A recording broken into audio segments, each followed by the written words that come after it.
We are catching up with Dream Scenario, the new Nicolas Cage movie. A bunch of you guys asked us to review it, and so we are. Your wish is our command.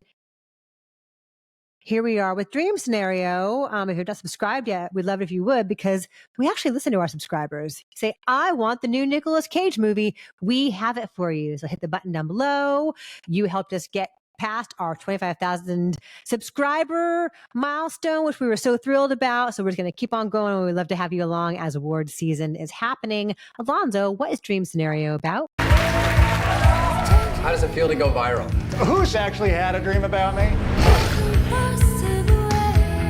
Nicolas Cage plays an aggressively non-entity kind of professor. He's schlubby and soft-spoken and, has a lot of unfulfilled ambitions, and people steal his ideas. And then suddenly, randomly starts hearing from students, from an old girlfriend, and then from strangers that he's in their dreams. And he's in their dreams not doing anything while terrible things are befalling them, and becomes kind of this internet celebrity for it. And of course, celebrity comes with its good and bad sides, and the deeper into it he gets, the more he starts experiencing the negative side of celebrity, even though he's not doing anything and it's beyond his control, and he's not the person causing the things to happen, and the dreams aren't real. But nonetheless, people love him and then hate him based on his appearance in their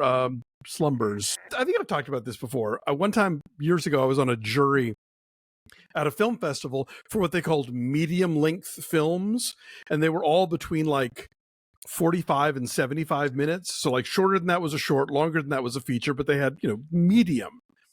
And this is one of those movies that I think would have really benefited from being a medium length film, because I feel like they make their point and they explore their idea, and then they just keep exploring the same idea over and over again. And by the end of the movie, it feels like it's kind of spinning its wheels and we got it, and but they're still going. Mm-hmm. But one of a great Nicolas Cage performance, like does a great job of erasing his natural charisma and becoming this loser of a guy in a lot of ways. I think this would be a really interesting double feature with The Unbearable Weight of Massive Talent, because they're both about the nature of fame and the fickleness of celebrity in very different ways, and Cage is giving very different kind of performances in them. And also the neediness that fame feeds, or you think it will feed, right? You think it's going to satisfy you and like fill that void. He's so desperate to be appreciated, right? Yes. He's just, as you say, like he's just schlubby. He's aggressively bland. He's such a namby-pamby that he's so fearful to have even like the slightest confrontation with people. And he lives a very nice, pleasant, comfortable life with his wife, played by Julianne Nicholson, and his two daughters. We were talking about in our Saltburn review just now, how like that's a story we have seen many times. We have seen this story many times too, like long before the internet even existed. The idea of like the mob mentality and what it means to be on the receiving end of that. I mean, like this is the crucible, essentially, like it's right.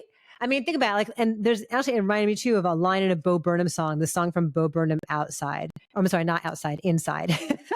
He's inside. And there's a line about the backlash to the thing that's just begun. And this is that. And he just happens to be at the center of it for nothing, which is, of course, a statement on the nature of internet fame in general and viral fame in general, how it's often like bestowed upon people for like the least amount of anything interesting or substantive or worthwhile. The running bit is that he thinks he has something to actually offer the world. There's a very funny bit where he's meeting with Michael Cera as this like brand influencer guru guy, and all the totally inane brand sponsorship deals that he wants this guy to have. But he's like, no, I'm a professor. I have this book, and he keeps wanting to be taken seriously. And there's the increasing frustration of that. So like, I feel like it's the kind of movie that like doesn't explain enough, but then also explains too much. Like it's this weird kind of middle ground where why did the nightmares all of a sudden begin? They give you a something of a reason there, but once you start unpacking, it's like, well, does that work in the internal logic that's already been established here? I was also reminded of do you know the internet phenomenon called milkshake duck? You've mentioned this to me, but yes, tell me again. Basically, the idea that like some weird random thing will become beloved on the internet, and then within 48 hours we find out that that person is a Nazi. You know, like the seemingly innocuous things, like, oh no, he's actually, you know, and not that Cage turns out to be a bad person, but once he goes from being a dream figure to a nightmare figure, he becomes universally despised and like can't reverse it. And again, and Michael Cera's like, well, we can get you on Tucker Carlson, you know. Yeah. There's some real world details that make this feel very real. I mean, essentially, he's Bart Simpson being the "I didn't do it" boy. Kind of, right? Yeah. Say the line, and they're sick of hearing you say the line. And so we've explored this in many other ways before. What makes this different, though, is like the really visceral and specific and weird nature of the dreams, and then later of the nightmares. They are surreal in a way that reminds me of like Charlie Kaufman, for example, you know, and Cage being a hapless figure in this just kind of called to mind his work in adaptation, you know, the fact that he's not totally charming and does not have all the answers and is not in command and is not wildly weird. Yeah, I think it's trying to capture dreams in a movie can be really tricky. The filmmaker, Kristoffer Borgli, gets that part just right. Like it doesn't go too far, but it's just off enough where it's like it does sort of feel like something that somebody is dreaming. My friend Gary, who I went with, mentioned Stranger Than Fiction. That also being about like somebody who suddenly realizes that their life is not exactly what they thought and is operating in this sort of bizarre kind of in-between place.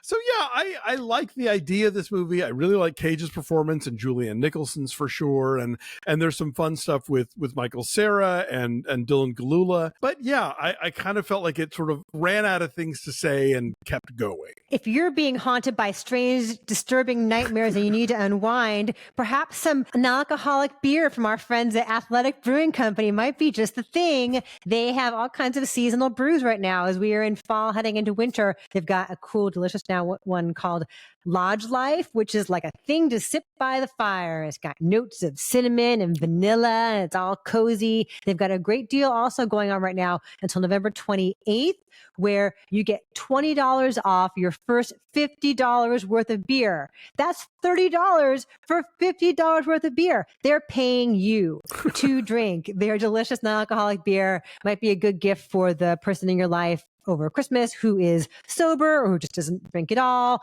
I brought it with me to hang out and watch football at a friend's house recently, brought some of the IPA with me. So we have a code down below. It is breakfast all day. You get 10% off with our code, but you also get all those goodies as far as the $50, 30 for 50. And then also your shipping is free when you buy $50 worth of beer. So Athletic Brewing Company, check it all out. Alonzo, what is your number on Dream Scenario? Is that like a 6.2? It's, if I would recommend it at all, it'd be just to see what Cage is doing here, which I think is really terrific.